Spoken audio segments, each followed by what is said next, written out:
Capítulo 8.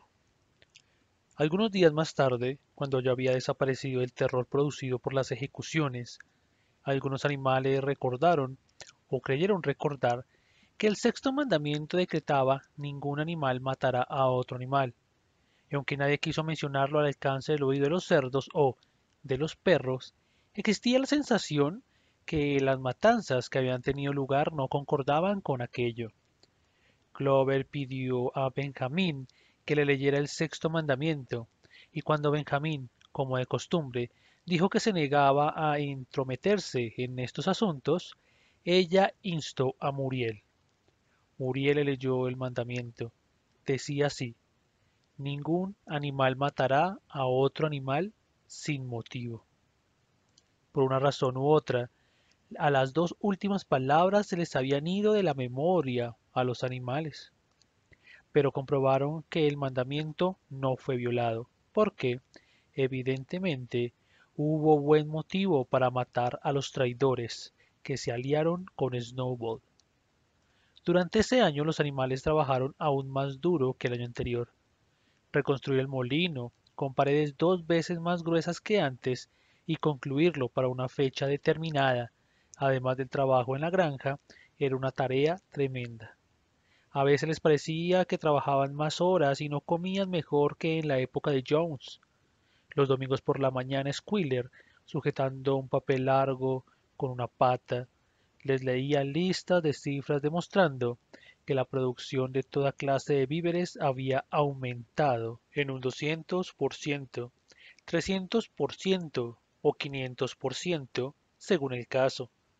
Los animales no vieron motivo para no creerle, especialmente porque no podían recordar con claridad cómo eran las cosas antes de la rebelión.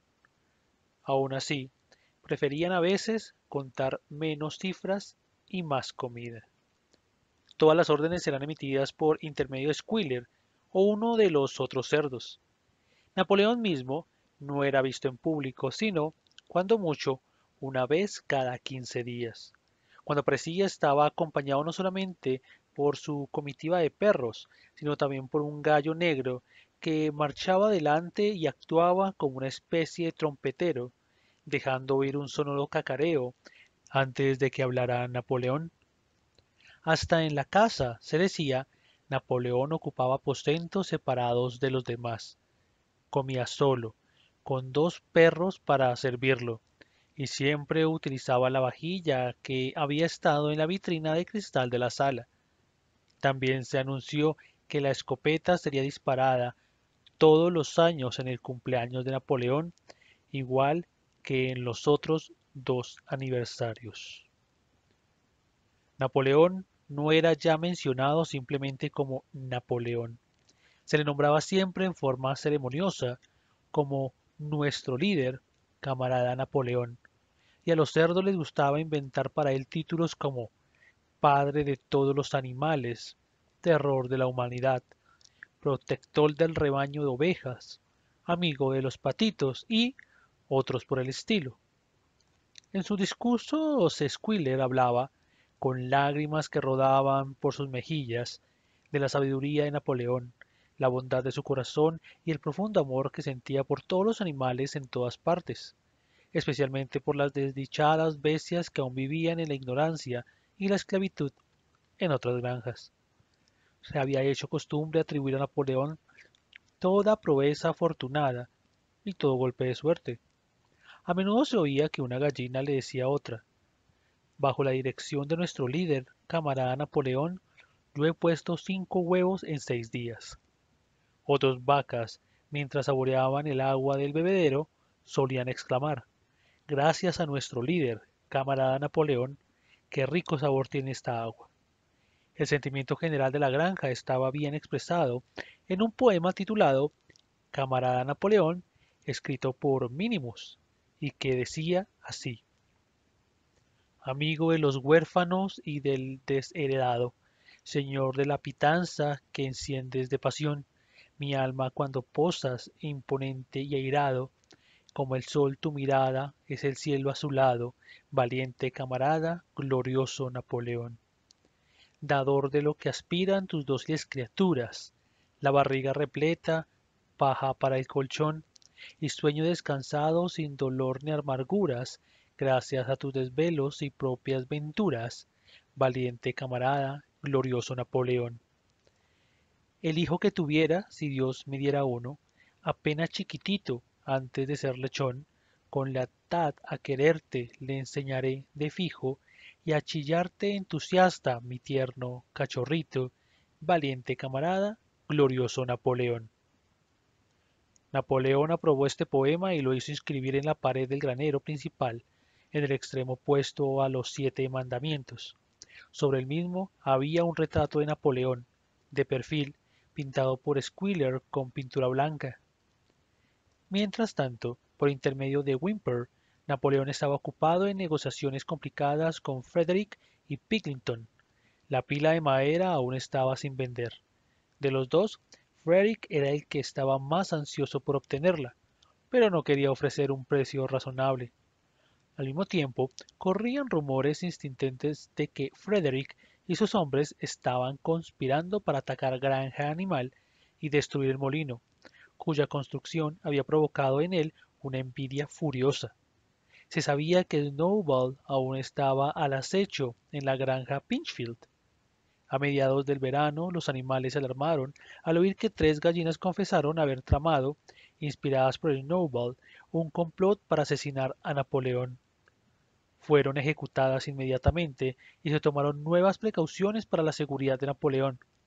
4 perros cuidaban su cama durante la noche, uno en cada esquina, y un joven cerdo llamado Pinkeye fue designado para probar todos sus alimentos antes de que el líder los comiera, por temor a que estuvieran envenenados. Más o menos en esa época se divulgó que Napoleón había convenido en vender la pila de madera al señor Picklington. También debía celebrarse un contrato formal para el intercambio de ciertos productos entre Granja Animal y Foxwood. Las relaciones entre Napoleón y Picklington, aunque conducidas únicamente por intermedio de Whymper, eran casi amistosas.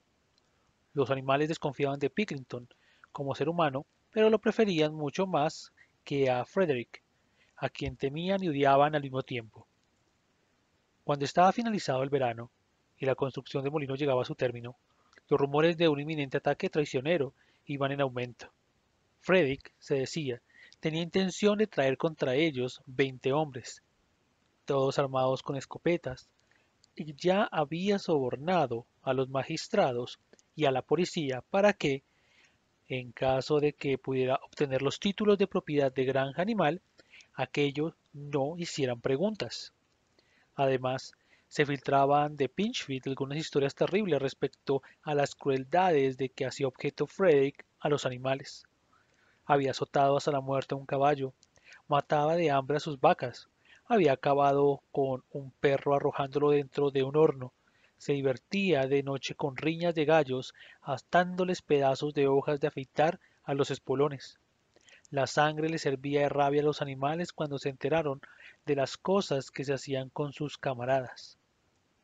Y algunas veces clamaron para que se les permitiera salir y atacar en masa la granja Pinchfield, echar a los seres humanos y liberar a los animales. Pero Squealer les aconsejó que evitaran los actos precipitados y que confiaran en la estrategia de Napoleón. Sin embargo, el resentimiento contra Frederick continuó en aumento. Un domingo por la mañana, Napoleón se presentó en el granero y explicó que en ningún momento había tenido intención de vender la pila de madera a Frederick. Él consideraba por debajo de su dignidad tener trato con bribones de esa calaña. A las palomas, que aún eran enviadas para difundir noticias referentes a la rebelión, les fue prohibido pisar Fogwood y también fueron impelidas a abandonar su lema anterior de muerte a la humanidad, reemplazándola por muerte a Frederick. A finales de verano fue puesta al descubierto una nueva intriga de Snowball. Los campos de trigo estaban llenos de maleza y se descubrió que en una de sus visitas nocturnas, Snowball mezcló semillas de cardos con las semillas de trigo. Un ganso, cómplice del complot, había confesado su culpa a Squealer y se suicidó inmediatamente ingiriendo unas bayas tóxicas. Los animales se enteraron también de que Snowball nunca había recibido como muchos de ellos creyeron hasta entonces, la orden de héroe animal primer grado. Eso era simplemente una leyenda difundida poco tiempo después de la batalla del establo de las vacas por Snowball mismo. Lejos de ser condecorado, fue censurado por demostrar cobardía en la batalla. Una vez más, algunos animales escucharon esto con cierta perplejidad, pero Squealer logró convencerlos de que sus recuerdos estaban equivocados. En el otoño, mediante un esfuerzo tremendamente agotador, porque la cosecha tuvo que realizarse casi al mismo tiempo, se concluyó el molino de viento. Aún faltaba instalar la maquinaria y Whymper negociaba su compra, pero la construcción estaba terminada. A despecho de todas las dificultades, a pesar de la inexperiencia de herramientas primitivas, de mala suerte y de la traición de Snowball, el trabajo había sido terminado puntualmente en el día debido. Muy cansados pero orgullosos, los animales daban vueltas y vueltas alrededor de su obra maestra, que les pareció a su juicio aún más hermosa que cuando fue levantada por primera vez. Además, el espesor de las paredes era el doble de lo que había sido antes. Únicamente con explosivos sería imposible derrumbarlo esta vez. Y cuando recordaban cómo trabajaron, el desaliento que habían superado y el cambio que produciría en sus vidas cuando las aspas estuvieran girando y las dínamos funcionando, cuando pensaban en todo esto, el cansancio desaparecía y brincaban alrededor del molino, profiriendo gritos de triunfo. Napoleón mismo, acompañado por sus perros y su gallo, se acercó para inspeccionar el trabajo terminado. Personalmente felicitó a los animales por su proeza y anunció que el molino sería llamado Molino Napoleón. 2 días después, los animales fueron citados para una reunión especial en el granero. Quedaron estupefactos cuando Napoleón les anunció que había vendido la pila de madera a Frederick. Los carros de Frederick comenzarían a llevársela. Durante todo el periodo de su aparente amistad con Pilkington, Napoleón en realidad había estado de acuerdo, en secreto, con Frederick. Todas las relaciones con Foxwood fueron cortadas. Se habían enviado mensajes insultantes a Pilkington. A las palomas se les comunicó que debían evitar Granja Pinchfield y que modificaran su lema de muerte a Frederick por muerte a Pilkington. Al mismo tiempo, Napoleón aseguró a los animales que los rumores de un ataque inminente a Granja Animal eran completamente falsos y que las noticias respecto a las crueldades de Frederick con sus animales habían sido enormemente exageradas. Todos esos rumores probablemente habían sido originados por Snowball y sus agentes. Ahora parecía que Snowball no estaba, después de todo, escondido en la granja Pinchfield y que, en realidad, nunca en su vida estuvo allí. Residía con un lujo extraordinario, según decían en Foxwood, y, en verdad, había sido un protegido de Pilkington durante muchos años. Los cerdos estaban extasiados por la astucia de Napoleón. Mediante su aparente amistad con Pilkington forzó a Frederick a aumentar su precio en 12 libras. Pero la superioridad de la mente de Napoleón, dijo Squealer, se demostró por el hecho de que no se fió de nadie, ni siquiera de Frederick. Este había querido anticipar por la madera algo que se llamaba cheque, el cual al parecer era un pedazo de papel con la promesa de pagar por lo escrito en el mismo. Pero Napoleón fue demasiado listo para él. Había exigido el pago en papeles auténticos de 5 libras, que debían abonarse antes de retirar la madera. Frederick ya los había pagado, y el importe que abonara alcanzaba justamente para comprar la maquinaria para el molino de viento. Mientras tanto la madera era llevada con mucha prisa. Cuando ya había sido totalmente retirada, se efectuó otra reunión especial en el granero para que los animales pudieran inspeccionar los billetes de banco de Frederick. Sonriendo beatíficamente y luciendo sus dos condecoraciones, Napoleón reposaba en su lecho de paja sobre la plataforma, con el dinero al lado suyo, apilado con esmero sobre un plato de porcelana de la cocina de la casa. Los animales desfilaron lentamente a su lado y lo contemplaron hasta el hartazgo. Boxer estiró la nariz para oler los billetes y los delgados papeles se movieron y crujieron ante su aliento. 3 días después se registró un terrible alboroto. Whymper, extremadamente pálido, llegó a toda velocidad por el camino montado en su bicicleta. La tiró al suelo, en el patio, y entró corriendo. Enseguida se oyó un sordo rugido de ira desde el aposento de Napoleón. La noticia de lo ocurrido se difundió por la granja como fuego. Los billetes de banco eran falsos. Frederick había obtenido la madera gratis. Napoleón reunió inmediatamente a todos los animales y con terrible voz pronunció la sentencia de muerte contra Frederick. Cuando fuera capturado, dijo, Frederick debía ser hervido vivo. Al mismo tiempo les advirtió que después de ese acto traicionero debía esperarse lo peor. Frederick y su gente podrían lanzar su tan largamente esperado ataque en cualquier momento. Se apostaron centinelas en todas las vías de acceso a la granja.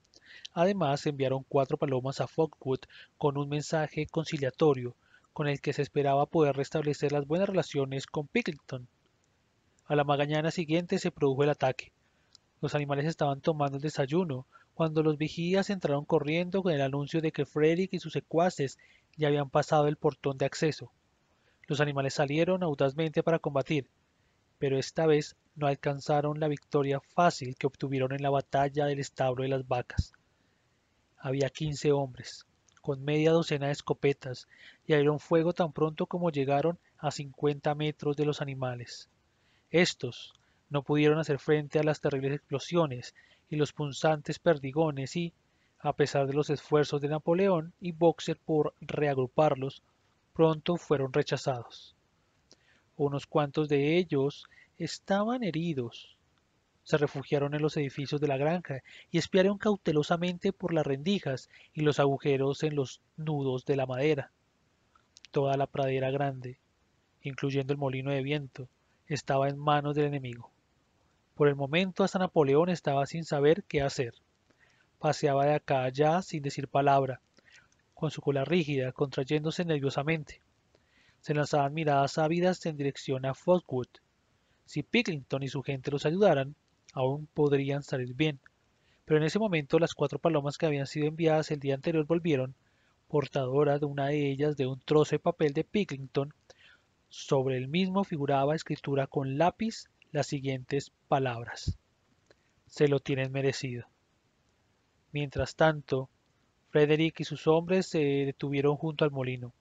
Los animales los observaron y un murmullo de angustia brotó de sus labios. 2 de los hombres esgrimían una palanca de hierro y un martillo. Iban a echar abajo el molino de viento. Imposible, gritó Napoleón. Hemos construido las paredes demasiado gruesas para eso. No las podrán echar abajo ni en una semana. Coraje, camaradas. Pero Benjamín estaba observando con insistencia los movimientos de los hombres. Los dos del martillo y la palanca de hierro estaban abriendo un agujero cerca de la base del molino. Lentamente, y con un aire casi divertido, Benjamín agitó su largo hocico. Ya me parecía, dijo. ¿No ven lo que están haciendo? Enseguida van a poner pólvora en ese agujero. Los animales esperaban aterrorizados. Era imposible aventurarse fuera del refugio de los edificios. Después de varios minutos se vio a los hombres corriendo en todas direcciones. Luego se oyó un estruendo ensordecedor. Las palomas se arremolinaron en el aire y todos los animales, exceptuando a Napoleón, se echaron a tierra y escondieron sus caras. Cuando se incorporaron nuevamente, una enorme nube de humo negro flotaba en el lugar donde estuviera el molino de viento. Lentamente la brisa la alejó. El molino había dejado de existir. Al ver esta escena, los animales recuperaron su coraje. El miedo y la desesperación que sintieran momentos antes fueron ahogados por su ira contra tan vil y despreciable acto. Lanzaron una potente gritería clamando venganza, y sin esperar otra orden, atacaron en masa y se abalanzaron sobre el enemigo. Esta vez no prestaron atención a los crueles perdigones que pasaban sobre sus cabezas como granizo. Fue una batalla enconada y salvaje. Los hombres hicieron fuego una y otra vez, y cuando los animales llegaron a la lucha cuerpo a cuerpo, los golpearon con sus palos y sus pesadas botas. Una vaca, 3 ovejas y 2 gansos murieron y casi todos estaban heridos. Hasta Napoleón, que dirigía las operaciones desde la retaguardia, fue herido en la cola por un perdigón, pero los hombres tampoco salieron ilesos. 3 de ellos tenían las cabezas rotas por las patadas de Boxer, otro fue corneado en el estómago por una vaca, a uno casi le arrancan los pantalones Jesse Bluebell, y cuando los 9 perros guardaespaldas de Napoleón, a quienes él había ordenado que hicieran un rodeo por detrás del cerco, aparecieron repentinamente por el flanco de los hombres, ladrando ferozmente, el pánico se apoderó de estos. Vieron que corrían peligro de ser rodeados. Frake gritó a sus hombres que escaparan mientras aún podían, y enseguida el enemigo cobarde huyó a toda velocidad. Los animales los persiguieron hasta el fondo del campo y lograron darles las últimas patadas cuando cruzaban el cerco de púas. Habían vencido, pero estaban fatigados y sangraban. Lentamente y renqueando volvieron hacia la granja. El espectáculo de los camaradas muertos que yacían sobre el pasto hizo llorar a algunos, y durante un rato se detuvieron desconsolados, y el silencio en el lugar donde antes estuviera el molino. Sí, ya no estaba. Casi hasta el último rastro de su labor había desaparecido. Incluso los cimientos estaban parcialmente destruidos, y para reconstruirlo no podrían esta vez, como antes, utilizar las piedras caídas. Hasta ellas desaparecieron. La fuerza de la explosión las arrojó a cientos de yardas de distancia. Era como si el molino nunca hubiera existido. Cuando se aproximaron a la granja, Squealer, que inexplicablemente estuvo ausente durante la lucha, vino saltando hacia ellos, meneando la cola y rebosando de alegría. Y los animales oyeron, desde la dirección de los edificios de la granja, el solemne estampido de una escopeta. ¿A qué se debe ese disparo?, preguntó Boxer. Es para celebrar nuestra victoria, gritó Squealer. ¡Qué victoria!, exclamó Boxer. Sus rodillas estaban sangrando. Había perdido una herradura, tenía rajado el casco y una docena de perdigones incrustados en una pata trasera. ¡Qué victoria, camarada! ¿No hemos arrojado al enemigo de nuestro suelo, el suelo sagrado de granja animal? Pero han destruido el molino, y nosotros hemos trabajado durante 2 años para construirlo. ¿Qué importa? Construiremos otro molino. Construiremos 6 molinos si queremos. ¿No apreciáis, camarada, la importancia de lo que hemos hecho? El enemigo estaba ocupando este suelo que pisamos, y ahora, gracias a la dirección del camarada Napoleón, hemos reconquistado cada pulgada del mismo. ¿Entonces hemos recuperado nuevamente lo que teníamos antes?, preguntó Boxer. Esa es nuestra victoria, agregó Squealer. Entraron requeando al patio. Los perdigones bajo la piel de la pata de Boxer le ardían dolorosamente. Veía ante sí la pesada labor de reconstruir el molino desde los cimientos y, en su imaginación, se preparaba para la tarea. Pero por primera vez se le ocurrió que él tenía 11 años y que tal vez sus poderosos músculos ya no fueran lo que habían sido antes. Pero cuando los animales vieron flamear la bandera verde, sintieron disparar nuevamente la escopeta, 7 veces fue disparada en total, y escucharon el discurso que pronunció Napoleón, felicitándolos por su conducta. Les pareció que, después de todo, habían logrado una gran victoria. Los muertos en la batalla recibieron un entierro solemne. Boxer y Clover tiraron del carro que sirvió de coche fúnebre y Napoleón mismo encabezó la comitiva. Hubo canciones, discursos y más disparos de escopeta, y se hizo un obsequio especial de una manzana para cada animal, con 2 onzas de maíz para cada ave y 3 bizcochos para cada perro. Se anunció que la batalla sería llamada del Molino y que Napoleón había creado una nueva condecoración, la Orden del Estandarte Verde, que él se otorgó a sí mismo. En el regocijo general se olvidó el infortunado incidente de los billetes de banco. Unos días después, los cerdos hallaron un cajón de whisky en el sótano de la casa. Había sido pasado por alto en el momento de ocupar el edificio. Esa noche se oyeron desde la casa canciones en voz alta, donde, para sorpresa de todos, se entremezclaban los acordes de Bestias de Inglaterra. A eso de las 9:30 se vio a Napoleón, luciendo una vieja galera del señor Jones, salir por la puerta trasera, galopar alrededor del patio y desaparecer adentro nuevamente. Pero, por la mañana, reinaba un silencio profundo en la casa. Ni un cerdo se movía. Eran casi las 9 cuando Squealer hizo su aparición, caminando lenta y displicentemente. Sus ojos estaban opacos, la cola le colgaba débilmente y tenía el aspecto de estar seriamente enfermo. Reunió a los animales y les dijo que tenía que comunicarles malas noticias. El camarada Napoleón estaba muriendo. Las muestras de dolor se elevaron en un solo grito unánime. Se colocó paja en todas las entradas de la casa y los animales caminaban de puntillas. Con lágrimas en los ojos se preguntaban unos a otros qué harían si perdieran a su líder. Se difundió el rumor de que Snowball, a pesar de todo, había logrado introducir veneno en la comida de Napoleón. A las 11 salió Squealer para comunicar otro anuncio. Como último acto sobre la tierra, el camarada Napoleón emitía un solemne decreto. El hecho de beber alcohol sería castigado con la muerte. Al anochecer, sin embargo, Napoleón parecía estar mejor. A la mañana siguiente, Squealer pudo decirles que se hallaba en vías de franco restablecimiento. Esa misma noche Napoleón estaba de pie y al otro día se supo que había ordenado a Whymper que comprara en Wigglington algunos folletos sobre la elaboración y destilación de bebidas. Una semana después, Napoleón ordenó que el campo detrás de la huerta, destinado como lugar de pastoreo para animales retirados del trabajo, fuera arado.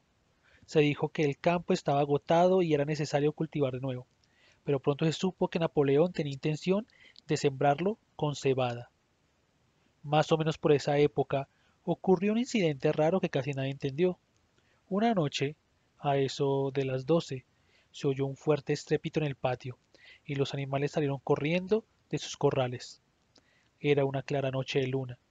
Al pie de la pared del granero principal, donde figuraban inscritos los 7 mandamientos, se encontraba una escalera rota en 2 pedazos.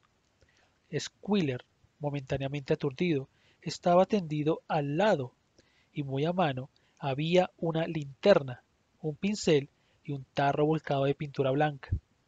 Los perros inmediatamente formaron un círculo alrededor de Squealer y lo escoltaron de vuelta a la casa en cuanto pudo caminar.